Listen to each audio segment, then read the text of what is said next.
Guys, तो आज हम देखेंगे क्या बोर्ड के पेपर में डिलीटेड पोर्शन में से क्वेश्चंस आ सकते हैं क्या। ठीक है। तो इसका जवाब आपको पता ही होगा कि नहीं आने चाहिए और आते भी नहीं है। ठीक है। बट कई बार क्या होता है, आपको लगता है कि यार ये क्वेश्चन तो आउट ऑफ सिलेबस है या तो हमने कभी पढ़ा नहीं है, बट वो ऐसा होता नहीं है। जो पूछने का तरीका होता है सीबीएसई वालों का वो अलग हो सकता है। Please understand this. ठीक है। फॉर एग्जाम्पल सीबीएसई वालों ने ना last year competency based questions की ना एक बुकलेट रिलीज करी थी। कौन सी? Competency based questions. उसको एक बार जाके देखना। ठीक है। बहुत ही बढ़िया बुक थी, है ना। उसमें जो क्वेश्चंस थे यार वो नेक्स्ट लेवल के क्वेश्चन थे। थोड़ा हाई ऑर्डर थिंकिंग वाले, थोड़ा डिफरेंट तरीके से सोचना पड़ता है उसमें, आपको अप्लाई करना पड़ता है जो आपने पढ़ा हुआ है उसमें। डायरेक्ट ऐसा नहीं कि क्वेश्चन है और उसको आपको आंसर करना है, ऐसे वाले क्वेश्चन नहीं थे। ठीक है। तो ऐसे वाले क्वेश्चन जब जब आते हैं तो हमें लगता है कि यार ये तो हमने कभी पढ़ा ही नहीं है या तो ये आउट ऑफ सिलेबस है, बट ऐसा होता नहीं है।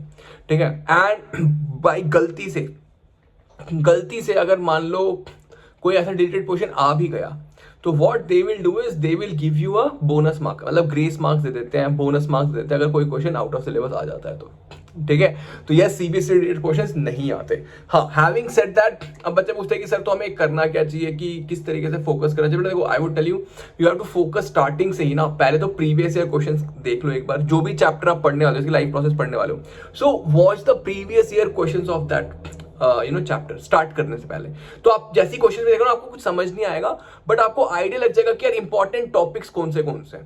ठीक है। This is how I tell every student of mind कि आपको स्टार्ट कैसे, मतलब कोई भी अगर आप चैप्टर या टॉपिक पढ़ो तो आपको कैसे करना चाहिए। जैसे कोई चैप्टर आपने उठाया तो आपको पहले ये देखना है कि यार कि ये इस चैप्टर के कौन से इंपॉर्टेंट क्वेश्चंस हैं। ठीक है। What you have to see is कि what are the important questions of the chapter. ठीक है। तो वो आपने देख लिया, है ना। फिर जैसे अब वो कहाँ मिलेंगे, पहली बात तो पहले तो गूगल कर लो CBSE life process previous year questions board exam. तो वो आपको ऑनलाइन तो मिल ही जाएगा। अगर आपका उसकी रेफरेंस बुक है तो वो आप यूज कर सकते हो, उसमें चैप्टर वाइज क्वेश्चंस होते हैं। तो एक बार जब आप क्वेश्चंस को गो थ्रू कर लोगे तो आपको समझ आएगा कि इंपॉर्टेंट टॉपिक्स क्या, इंपॉर्टेंट किस तरीके के क्वेश्चंस आते हैं।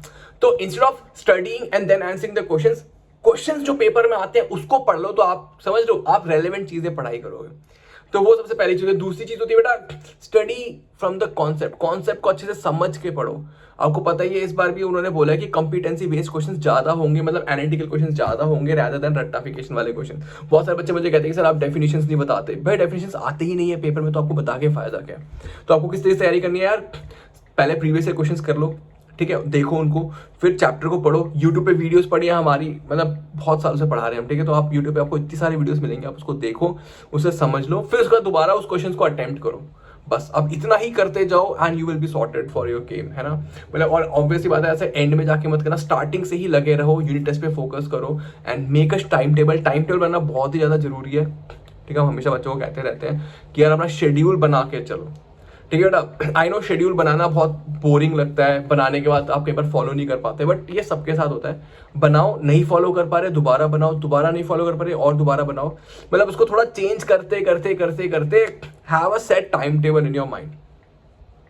ठीक है। एंड ऑब्वियसली अब हर सब्जेक्ट को इक्वल टाइम देना, मैथ्स को, साइंस को, इंग्लिश को, एसएसटी को। बच्चे इंग्लिश एसएसटी को इग्नोर करते हैं, बट डोंट इग्नोर देम, है ना। स्टार्टिंग से उसको इक्वल टाइम देते रहो, धीरे धीरे धीरे धीरे, ताकि एंड में आपको दिक्कत ना हो। ठीक है। एंड जो मैंने बताया ये सबके लिए वैलिड होता है। ठीक है। सारे सब्जेक्ट्स के लिए वैलिड होता है कि भाई डिलीटेड क्वेश्चन में से क्वेश्चन नहीं आते। ठीक है। और गलती से आ भी गए तो it will be a bonus mark for all of you, है ना। एंड यस गाइज, तो और कुछ भी आपको सवाल है तो please do ask it out in the comment box, है ना। Will be happy to help you out and keep smiling. मेहनत करते रहो। We can see you all are working really. थोड़ा सा भी कम हो गया हार्डवर्क, हमें दिख रहा है। थोड़ा सा और पुश मारो, क्योंकि जितना आप स्टार्टिंग में कवर कर लोगे ना उतना आपको एंड में बेनिफिट करेगा। क्योंकि देखो, पहली बार जब पढ़ते हो ना तो आपको थोड़ा कर्सरी अंडरस्टैंडिंग होती है। सेकंड टाइम जब आप पढ़ते हो ना सेम चीज को, थोड़ा और अंडरस्टैंडिंग आता है। तीसरी चौथी बार पढ़ते हो ना तो और ज्यादा अंडरस्टैंडिंग बढ़ती जाती है। तो we want you to do it at least 5 to 6 times, ताकि आपकी अंडरस्टैंडिंग बहुत ही नेक्स्ट लेवल हो जाए। समझ रहे हो। कोई भी चीज आप पहली बार पढ़ते हो तो आपकी अंडरस्टैंडिंग कम होती है, दूसरी बार थोड़ी ज्यादा होती है, तीसरी चौथी बार तो कम से कम आपको 5 बार सिलेबस करना चाहिए। ये मेरी अंडरस्टैंडिंग है। ठीक है। तब आप जाके अच्छे से परफॉर्म कर पाओगे। ठीक है। On this note I would like to take a leave, वरना बोलता चले जाऊंगा, करता चले जाऊंगा। इट्स अ शॉर्ट वीडियो, है ना बेटा, बट आई गेस आपको ये हेल्पफुल रहेगी। Keep smiling, have a great day, lots of love, bye.